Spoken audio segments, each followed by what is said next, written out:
number one killer is time. It destroys us all. This is what you need to know. It's been 6 years since the release of Alan Wake, Remedy's last major full retail release. Quantum Break sets the stage for another stylized narrative-driven shooter, but does it live up to its pedigree? Quantum Break or Quantum Broken?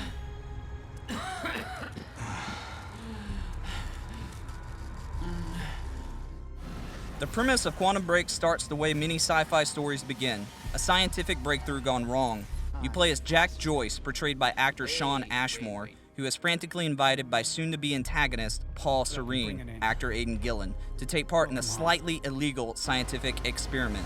The result of the experiment causes time to become fractured and sends Joyce on a mission to fix time, all while fueled by a vendetta with Serene and imbued with new time-shifting abilities. While time travel is no stranger to science fiction, the way Quantum Break handles the delivery of its plot and game science is more grounded and refreshing than other time travel tales.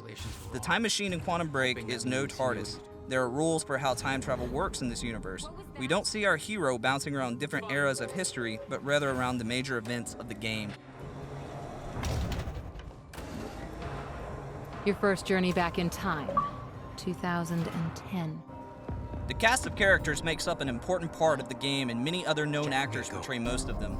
The delivery of dialogue and how each character is involved with the story are fantastic. The characters are diverse and believable, with many just being pawns of Monarch, the militarized company behind the events, doing what they feel is right. There are also a number of other key players that come into the story with mysterious motives that leave the player questioning if they are allies or foes up until the climax of the plot. What if you're wrong?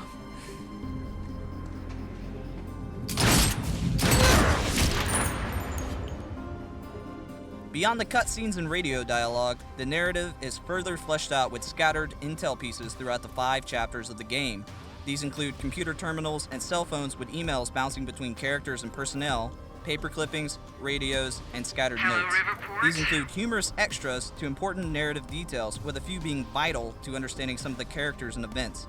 Most of the vital pieces are placed to where the player will naturally come across them as they progress, but if missed, parts of the narrative could come off as bewildering and incomplete. Okay, in short summary, I built a time machine, and it works. I'm gonna prove it, or die. The most unique part of Quantum Break's presentation would be the 20-minute live-action episodes in between the 5 acts of the game. These episodes choose to focus more on characters within Monarch than our protagonist and his motley crew.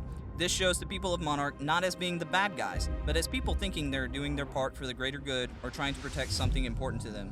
These are not villains, but rather people caught up in events that are out of their control, which adds weight to the events that take place at the hands of the player.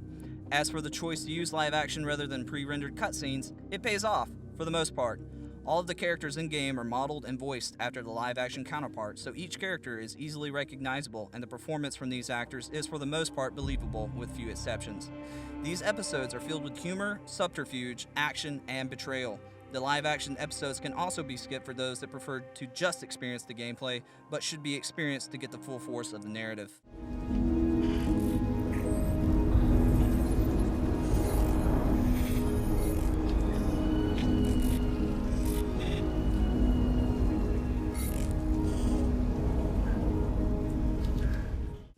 The most disappointing part of the narrative comes from decision-making points at the end of each act. The player is given 2 options to choose from, and each details the events that will transpire, influencing different tone, dialogue, and character appearances, but as a whole does not impact the ending of the game. There is really only one ending to Quantum Break. It allows for a second playthrough to experience the different choices, but don't expect locales or encounters to be vastly different, or for the ending to have any changes.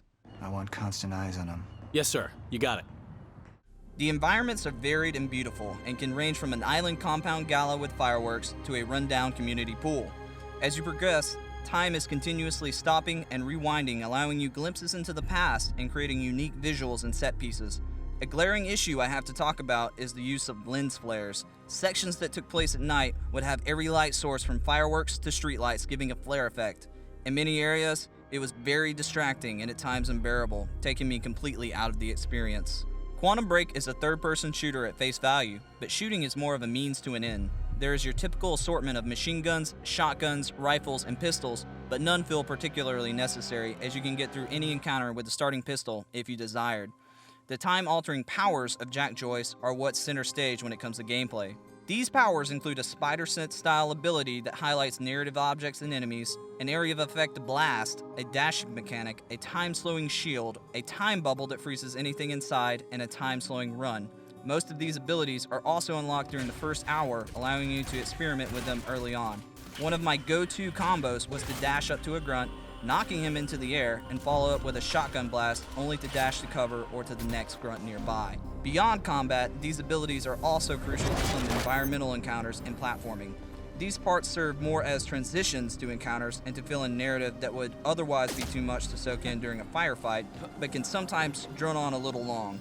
Other parts can be a feast for the senses as time slows and rewinds around you as you seek the way forward.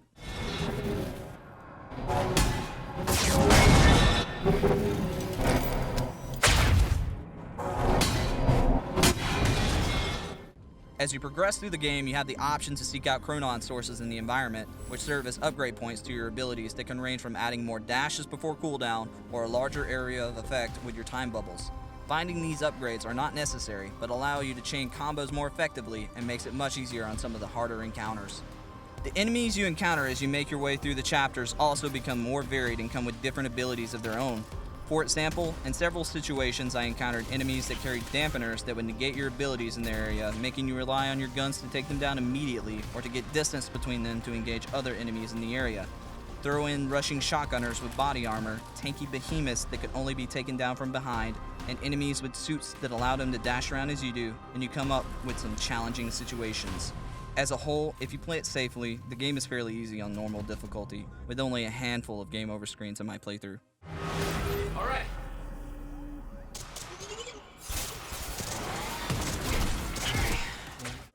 Quantum Break knows exactly what it's about, a narrative-driven shooter with excessively fun mechanics. The story is exciting and not convoluted like many other time-traveling tales can be. The characters are great, and it's a memorable experience from start to finish. If you're a fan of action games with a good story to tell, don't hesitate. Give Quantum Break a chance.